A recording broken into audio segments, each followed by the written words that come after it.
remind our guest, especially Engineer Alcantara, to answer as honestly as possible all the questions because you're under oath and you don't want to tempt these members to cite you in contempt.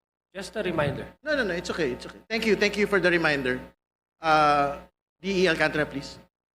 Your Honor, napunta lang po ako ng birthday. Sinasama lang po ako ng ibang mga hepe po doon po sa City Hall po. Your Honor. Maraming salamat po. We can go back to Mr. Diskaya. I think, tapos na po ba kayo mahapon? Walang ledger kayong hawak sa listahan. Bago 2022.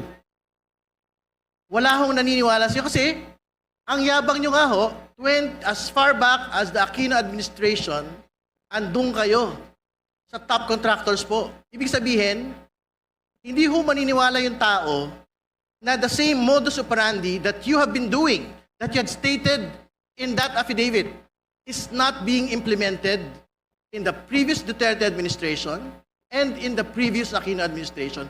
Wala hong maniniwala na ang listahan niyo po ng mga pangalan ay hanggang 2022 lang. So my question to you, and maybe this is the question of Congresswoman De Lima, ano pa po, sino pa ho yung mga pangalan na dapat pong malaman ng bayan? Your Honor, ang ibig ko po sabihin dito, ilan sa kanila ay sina. Kasi po, Your Honor, ang ibig po sabihin dito, hindi ko naman po lahat literal silang binigyan. For example po, si Kong Ramon Romulo po ng Pasig, hindi ko naman po talaga siya personal na inabot sa kanya yung pera. Kundi, sa tao po ni D. Aris, kaya mapapansin nyo po, ilan sa kanila ay sina. Kasi yung iba po dito, personal ko pong inabot sa kanila o binigay. Pero yung iba naman po dito, mga tao lang po nila ang kumuha.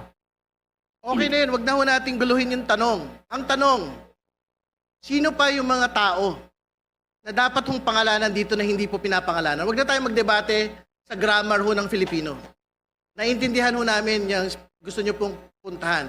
Ang tanong, meron pa bang dagdag na kongresista na kasama sa payoffs? Meron pa bang mga senador na kasama dapat sa mga payoffs po ng Diskaya-linked firms?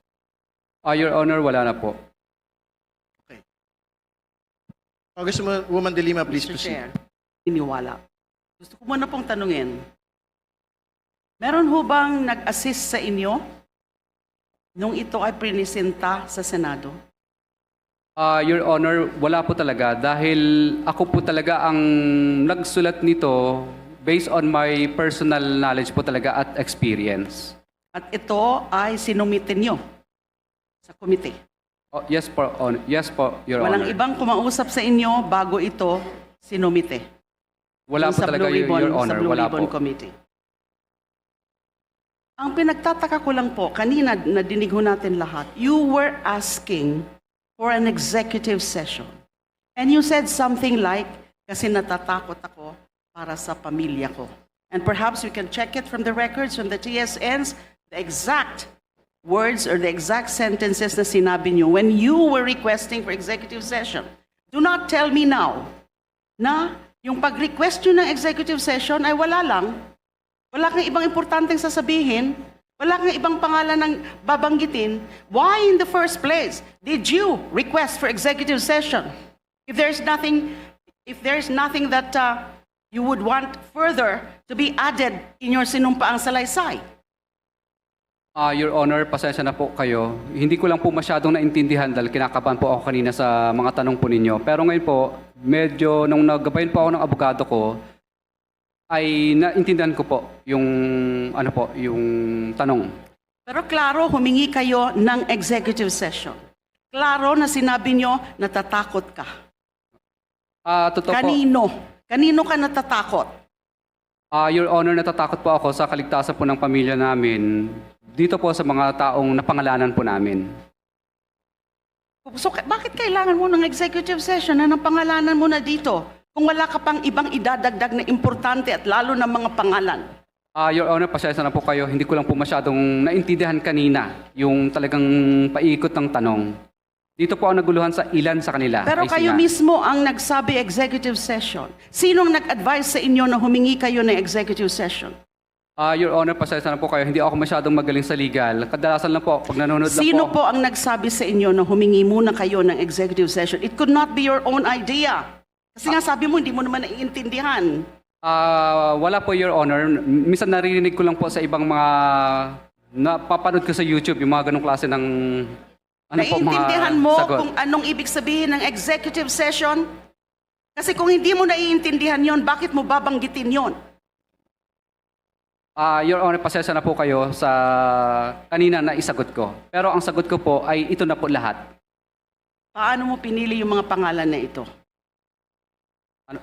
Selected names mentioned and listed in your sworn statement. Paano nyo po pinili yung mga pangalan na ito? Ito po yung mga pangalan na ito ay ito po yung mga nakilala ko po at yung mga tao po nila na humingi. Sa paragraph 19, before paragraph 20, where you enumerated 17 or so members of the House of Representatives, sinabi niyo po dito, ito ay binibigay namin sa kanila ng cash. Ang bawat transaksyon ay may karampatang voucher at ledger na nagsasaad ng mga araw kung kailan nila. Hindi ko ine-exercise yung invoke of the rights kasi wala na po akong idadagdag dito. Sinabi niyo po kanina, Hindi po. Hindi ko lang po naintindihan masyado kasi po, actually po, first time ko pong makaranas ng ganitong klase ng mga bagay maliban po sa kahapon na Senate. paano niyo po ma-explain na nakalagay dito sa sinumpaang salaysay ninyo, paragraph 20, ilan sa kanila? Hindi ho ba dapat ang linagay dito kung wala na po itong mga dagdag? Ang mga ito ay sina or something to that effect. Pero malinaw na malinaw yung pagkakasabi mo ng ilan sa kanila. At hindi lang po sa paragraph 20. Ganon din po sa paragraph 29. Nung sinabi mo sa ilang pagkakataon ng mga politiko na personal na inaabutan ng halaga ayon sa hinihingi nilang porsyento mula sa proyekto. Ang pagbabayad na ito ay hindi namin kagustuhan kundi isang hakbang na ginawa namin dahil sa matinding panggigipit. Ilan sa kanila ay sina? And then you enumerated 1, 2, 3, 4, 5, 6, 7 congressmen. Paano nyo po mapapaliwanag yon? Ilan sa kanila ay klaro? Opo. Ilan lang? Or examples? Ilan? Few of them. So there is a whole universe.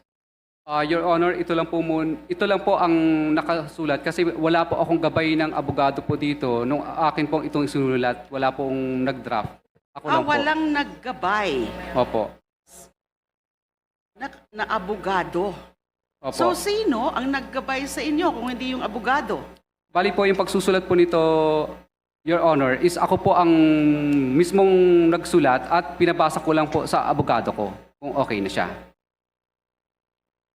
Ito po ay subscribe and sworn to noong September 6. Yes, Your Honor. Ang gumawa nito ay abogado ninyo? Ako po, Your Honor. Kayo po. Mhm. O, so bakit po ganun ang pagkakalagay dito? Ilan sa kanila? So Sabado niyo ito in-execute. Yes, Your Honor. Present ninyo kahapon sa hearing ng Senado. Yes, Your Honor. So ito ay sarili mong gawa Yes, Your Honor. na pina-formalize mo na lang sa abogado mo. Yes, Your Honor. Sino po yung abogado nyo? Yung ilan sa kanila. Your Honor, okay lang po ba? Tangingin ko lang po yung legal counsel ko. General Alcantara, tama ba yung pagkakaintindi ko kanina? Sinasabi mo na hindi ka nagbibigay kay Senator Joel Villanueva? May sinabi ka bang gano'n kanina? Opo, wala po akong dinideliver. Yun po kasi ang pagkakasabi ni Kaya nga, Police. wala kang dinideliver Yes kay po. Senator Jinggoy. Wala po, Your Honor. So, tinatanggi mo yun sa dalawa. Yes po, Your Honor. So, tama yung pagkakarinig ko kanina na sinabi mo? Yes po, Your Honor. Yun lang. Pero ano connection nyo ni Senator Jinggoy Estrada? Wala po, Your Honor.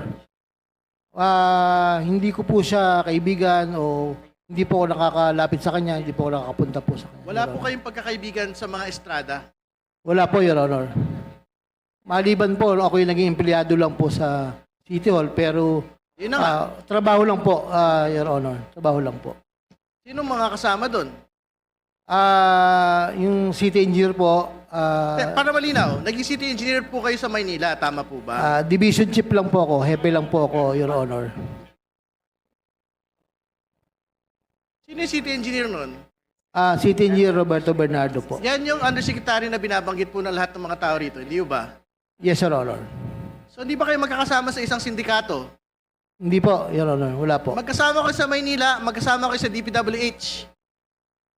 Tapos tinatanggi mo ngayon na wala kayong connection kay Jinggoy Estrada, Senador Jinggoy Estrada. Paano naman nangyari? Tingin niyo maniniwala yung mga taong bayan? Wala po kong personal na connection po kay Senator Jinggoy, Your Honor. Ibig mo sabihin, nung panahon na yon, sino bang mayor noon? Tatay niya, hindi ba? Yes, Your Honor. Tingin mo naniniwala kami sa mga ganyang mga pagsasalita na yan? Your Honor, kami pong mga division chief po ay wala po kaming direct access kay Mayor Era po nung mga panahon po na yun, Your Honor. Pero ang malinaw, magkasama kayo ni Engineer Bernardo Yes, Your sa Honor. City Hall. Yes, Your Honor. Magkasama rin kayo sa DPWH Yes, Your ni Honor. Undersecretary Bernardo. Tama po ba? Opo. Maraming salamat. Okay.